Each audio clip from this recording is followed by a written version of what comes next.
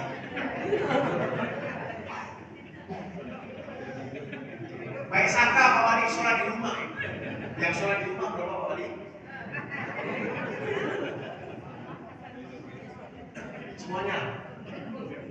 Semuanya sholat di rumah. Baik sangka 25 semuanya sholat di rumah bukan? Pertanyaan saya Bapak Ibu sekalian, apakah Bapak Ibu yakin di jorong Bapak Ibu seluruhnya sudah sholat? Saya balik pertanyaannya, apakah Bapak Ibu yakin bahwa masih ada di jorong Bapak Ibu ini yang masih tidak sholat? Tanya. Kalau begitu, jangan salahkan siapa-siapa kalau di jorong Bapak Ibu ada penjahat. Jangan salahkan siapa-siapa kalau di jorong Bapak Ibu ada penjahat. Pertanyaan saya, ridho, ikhlas? Ikhlas Bu? Ikhlas Pak di jorong Bapak ada penjahat? Nanti suatu saat di sini ada bandar narkoba, di sini ada pelaku LGBT, pelaku kejahatan, curanmor. Rela Pak? Rela Pak? Maka bagaimana supaya mereka tidak berlaku jahat? Kembalikan ke masjid. 100%. 100%. Jangan ditinggal satu Pak. Meskipun satu orang jangan ditinggal. Buat dia sholat. Inna sholata tanha 'anil fahsya'i. Dulu waktu pemilu Bapak Ibu, boleh nggak KPU meninggalkan satu orang lolos dari daftar pemilih tetap DPT? Boleh? Makanya itu disensus, didatangi satu-satu, door to door, diketok pintunya. Pak, berapa orang yang bisa mencoblos? Ada 4 Pak. Laki-laki dewasa 2, perempuan dewasa 2. Tempel di pintu. Betul Bu? Pak? Orang partai juga begitu, nggak ikhlas Bapak Ibu tidak mencoblos partai mereka. Bapak Ibu dikejar. Betul? Pakai program namanya serangan fajar. Betul? Dibawain amplop. Betul Pak? Di sini berapa amplopnya Pak? Itu Bapak Ibu yang mulia. Kalau Bapak Ibu salah nyoblos, kecewanya berapa tahun? 5 tahun. Bagaimana dengan satu orang yang dia meninggalkan sholat dengan sengaja, kecewanya berapa tahun? Nabi SAW sabdakan, satu orang yang tidak sholat dengan sengaja, dia masuk dalam neraka salah satu hukum. Satu hukum lamanya 80 tahun akhirat, satu hari akhirat 1000 tahun di muka bumi. Maka satu hukum lamanya 28.800.000 tahun. Satu sholat yang ditinggalkan dengan sengaja. Pagi ini Pak Bu, ada 25 orang yang tidak sholat subuh dan dia terancam masuk dalam neraka selama 28.800.000 masalah saya Pak, masalah masing-masing, begitu? Hah? Oh, iya, masalah masing-masing kan? Bu, Bu, kok bisa bilang masalah masing-masing bagaimana? Pak, yang jauh saja kita tolong. Nih orang Palestina nih, saudara muslim kita bukan? Kita tolong mereka enggak? Kita tolong Pak. Kalau perlu kita angkat senjata, angkat bambu runcing bawa ke sana kalau bisa, betul? Kalau enggak bisa kirim duit, putar Pak kaki diantum, kirimkan duit ke sana, buat beli makanan di sana supaya tidak kelaparan, betul? Saudara muslim kita, betul Pak? Kalau enggak bisa minta sama Pak Imam, minta sama Pak Ketua MUI Pak, kita doa kunut nazilah Pak setiap hari, betul? Kalau tidak bisa Pak selipkan doa Allahumma ansur lil muslimin wal muslimat fi Palestina. Betul Bu? Saudara muslim kita yang jauh aja kita tolong, kenapa yang dekat tidak? Bahasanya begini Bu, mohon maaf. Orang Palestina kalau meninggal kelaparan, kena bom, ketembak, mati. Status matinya mati? Mati syahid masuk. Tetangga kita 25 orang tidak sholat, mati. Matinya mati masuk. 2 orang tabrakan di depan semua, jebret, jatuh 2 orang pakai motor. Satunya patah tulang, satunya dengkulnya lecet. Yang ditolong yang mana dulu? Patah tulang. 2 orang mau mati, satunya mati masuk surga, satunya mati masuk neraka. Yang ditolong yang mana dulu?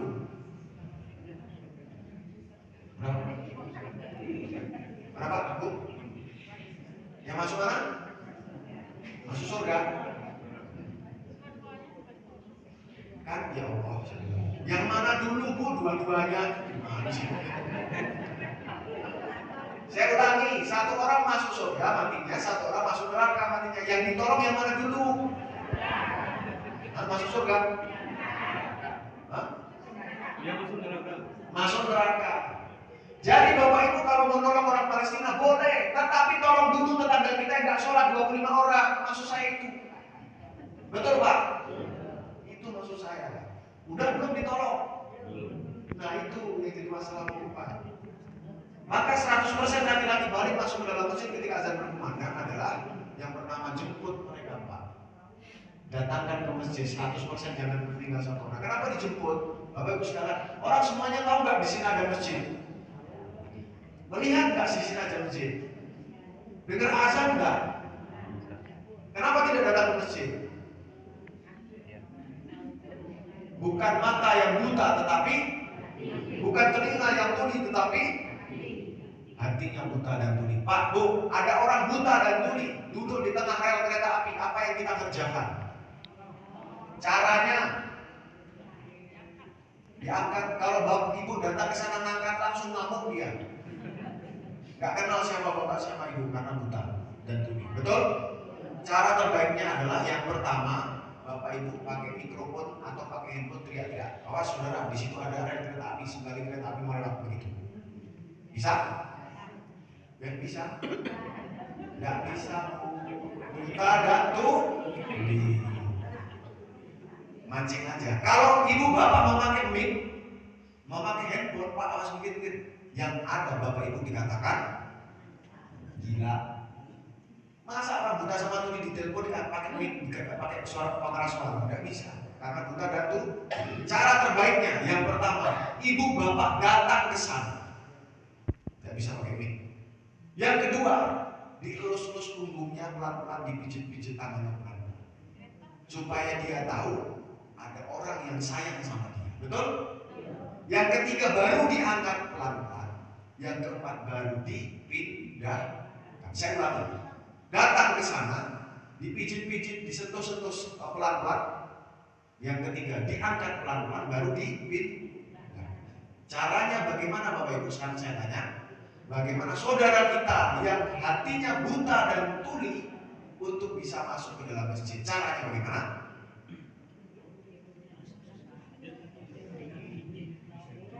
Datang ke sana, bahasa Jepangnya Pak dijabui. Datang ke sana, nggak bisa pakai mic, nggak bisa sampai hari kiamat insya Allah nggak bisa. Datang ke sana, bawa lamang tapai, diajak makan bersama-sama, Bang, makan bang. Loper, habiskan kita bang. Setelah habis baru kita kemas. Jangan dibilang berdosa, jangan dibilang masuk neraka, jangan dibilang sesat kamu bang nggak masuk masjid. Marah nih, dielus-elus. Bisa dipahami ya Bu ya? Betul ya? Betul Pak? Caranya begitu, datang ke sana, dielus-elus punggungnya, diangkat pelan-pelan baru dipin. Jadi Bu, Pak, 100% laki-laki balik masuk dalam masjid ketika azan berkumandang adalah dengan cara didatangi door to door sebagaimana petugas khusus. Pak, mendatangi bukan tugas kami Pak, tugasnya Pak Ketua MUI, nggak bisa. Bapak itu mendatangi saudara muslim kita, itu sama artinya Bapak Ibu mengerjakan sunnah Nabi Muhammad SAW, mengikuti apa yang dikerjakan oleh Nabi Muhammad SAW. Man ahya sunnati faqad ahabani, wa man ahabani kana ma'i fil jannah. Siapa yang dia menghidupkan mengerjakan sunnahku, kata Nabi, berarti itu bukti dia cinta kepadaku. Dan barang siapa dia cinta kepadaku akan bersamaku dalam surga. Mau bersama Nabi dalam surga Bu? Mau bersama Nabi dalam surga Pak? Kerjakan door to door, jemput mereka satu persatu Pak. Karena apa? Kalau Bapak itu tidak mengerjakan, bahaya, fatal. Bisa jadi tidak masuk surga Pak. Contoh, stadion. Ibu Bapak datang, saya datang. Ibu Bapak pakai kaos merah, saya pakai kaos oranye. Ibu Bapak datang teriak hidup semen, saya teriak hidup. Bayangkan apa yang terjadi ketika Bapak dan Ibu duduk di sana teriak-teriak hidup semen Padang, tetapi ada satu orang pakai kaos merah tulisannya semen Padang, teriaknya hidup Persija Jakarta. Apa yang terjadi? Pulang gak selamat Pak. Mukanya bodoh, diinjak-injak sambil diteriaki pengkhianat, penyusup. Kaosnya merah tapi teriaknya hidup, dia bela Persija Jakarta, betul? Dia pulang gak selamat, bahkan bisa mati. Itu gara-gara apa Pak? Gara-gara bola Bu. Gara-gara beda kaos sama beda. Kaosnya merah tapi teriaknya oranye. Gara-gara beda kaos Pak. Bagaimana kalau kita ini beda dengan Nabi? Mikirnya beda, doanya beda, nangisnya beda, bergeraknya pun beda. Hari-hari Nabi berpikir untuk umat, hari-hari Nabi menangis untuk umat, hari-hari Nabi berdoa untuk umat, hari-hari Nabi bergerak untuk umat. Umati, betul? Hari-hari kita berdoa, menangis, berpikir untuk apa? Piti. Betul nggak? Tiap hari nangis piti, ya Allah. Hari-hari berdoa, ya Allah piti. Hari-hari bergerak untuk piti. Nabi bilang umati, kita bilang piti. Ketemu di Telaga Kausar, kalau dikasih air minum sama Nabi. Nabi tahu kita bilang apa piti. Beliau bilang umati, kira-kira bakal masuk surga. Nggak tahu, nanti tanya hadisnya sama Pak MUI. Kalau sudah beda, kira-kira masuk surga atau tidak? Kan begitu saja. Maka Bapak Ibu ya, ada dua orang masuk ketemu sama Pak Ketua MUI. Pak Ketua, minta izin. Kami tidak mau merusak masjid, kami tidak mau mengecat kaca, tidak mau mencoba-coba keramik, tidak mau robek-robek karpet. Kami minta izin memotong tiang masjid. Potong. Boleh Bu? Kenapa tidak boleh? Masjidnya roboh. Memang ini masjidnya Ibu. Ibu akan mengatakan ini masjid kami. Betul Bu? Kami bertanggung jawab bersama-sama supaya masjid tidak roboh.